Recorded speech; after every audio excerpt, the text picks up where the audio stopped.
one problem I've been having is that it takes me a long time to develop my macros. I spend a long time debugging the macro code only to find that I've missed a semicolon off a proc step. We all forget semicolons from time to time. So is there a better approach to developing macros? Yes, generally we recommend starting with writing your proc and data steps first and make sure you get that code working. Once you've done that, you can then start to turn that process into a macro and introduce parameters, and again you should make sure you test your parameters individually. You can then start to introduce macro statements and macro functions, and above all, just remember that if there are problems within your macros, you can always include any number of SAS system options which are designed to debug your macros. There are 3 options that can help us debug our macros. Mprint, which when switched on using the options statement, allows us to see the base SAS code generated by our macro. Mlogic, which shows us the result of each logical operation made by our macro, from the start of execution through to the end. And then SymbolGen, which resolves any macro variable references to reveal the resolved values. This is especially useful in situations where we're using multiple ampersands which do not appear to resolve to the value expected. Both mprint and mlogic have related options called mprintNest and mlogicNest, which must be switched on with their counterpart. They add further information to the log such that we can see what the nested order of our macros are when looking at the messages relating to mprint and mlogic. Note that these 3 options all have distinct uses, so the general advice is to switch them on individually rather than all at once. It can be very difficult to see the wood from the trees when combinations of these debugging messages intertwine in the log. Finally, don't forget the usefulness of the %put statement. If we're concerned that a macro variable is not behaving in the way it should, a number of carefully placed %put statements can help us to track the resolved value of our macro variable throughout our program. Don't forget though to remove them once our debugging is complete. Notice in this example how we're using the debugging options. The option statement is used to both toggle the option on and also switch it off. Debugging options should never be left switched on, especially in production code, as they increase the size of the log file created considerably. Remember, these options should just be used for debugging.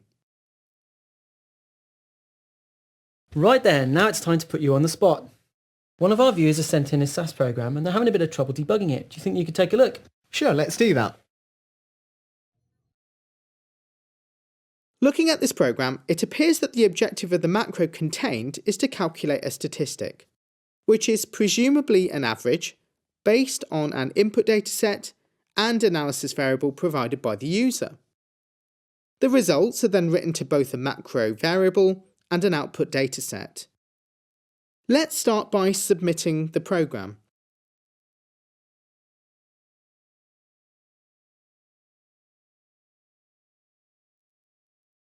Well, we can see that on doing this, there are a number of syntax errors presented in the log. It can be quite a daunting task to have to resolve each and every one of these errors all at once. So let's focus our attention on the first error, which seems to suggest that the word let appears as text. The errors that follow this suggest that one of our macros has not been successfully compiled and that the %then statement could not be found. If we search our program, we can see that there is an embedded macro that does contain a %if statement. We can also see the root of the first problem here, which is that the then keyword is missing a %sign which it requires.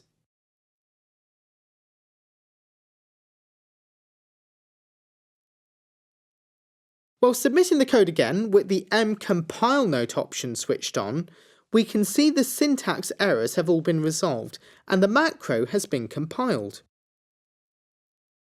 Unfortunately, when we call our macro, we can see that the macro doesn't currently do anything.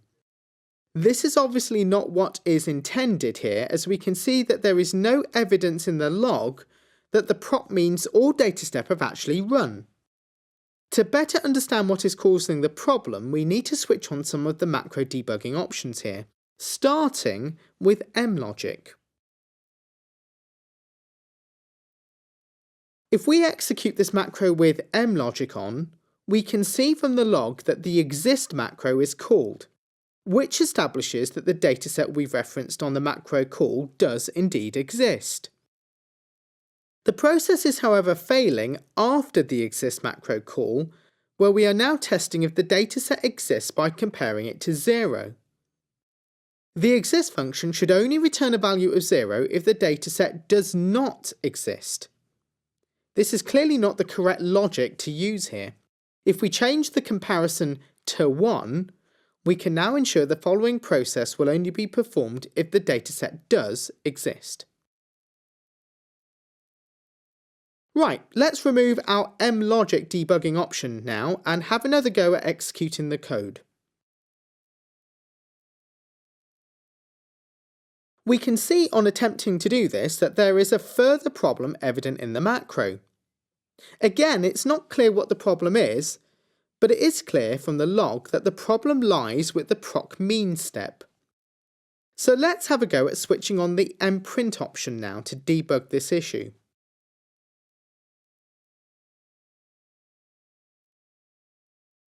If we switch this option on and execute the code again, we can see that the problem we have is that we've missed a semicolon in the proc mean step.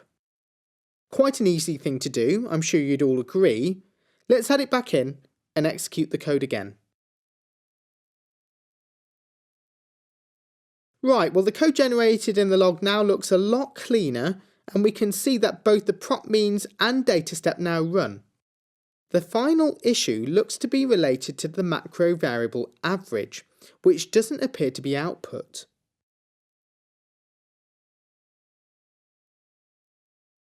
To debug this problem, let's introduce a %put statement to the program to track the variable after the data step has finished executing. We can see on doing this that the macro variable average is successfully created with the right result, but is clearly not available for use once the macro has finished executing. This suggests that there may be a problem with the current symbol table that our macro variable average is written to. If our suspicions are correct, SAS is currently creating this macro variable in the macro's local symbol table, which means it will be unavailable to process once the macro has completed execution. This is clearly not the correct location to save our macro variable in.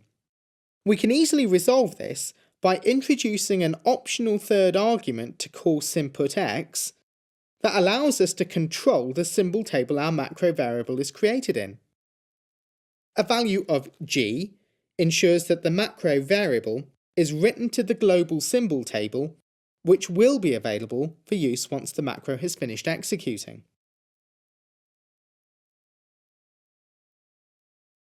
Right, we've managed to get our macro working now.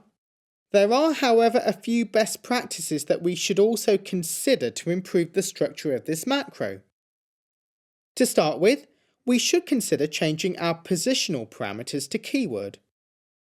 This would enable the user to call the parameters in any order, and should also enable the programmer to define some sensible defaults, where applicable, to reduce the amount of information needed on each macro call.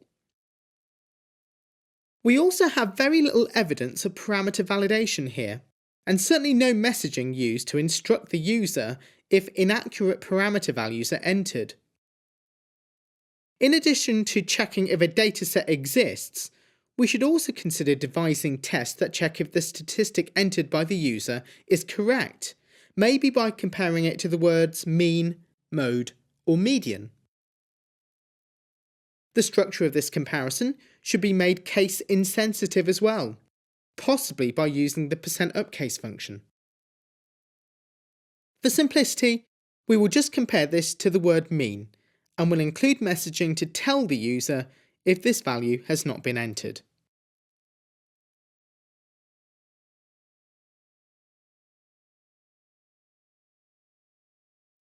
Further tests we should consider are in testing that the name of the output table defined is a valid SAS name, and also that the analysis variable exists. We should also address the fact that we have a macro defined within a macro. This is unnecessary and should be avoided, not least for the fact that the exists macro we have defined could have much wider applications than just in this one macro. Let's remove it for the time being to be saved elsewhere, but at least call the macro. Finally, the macro could do with a healthy amount of indentation, commenting, and documentation in the header to make it a production quality macro.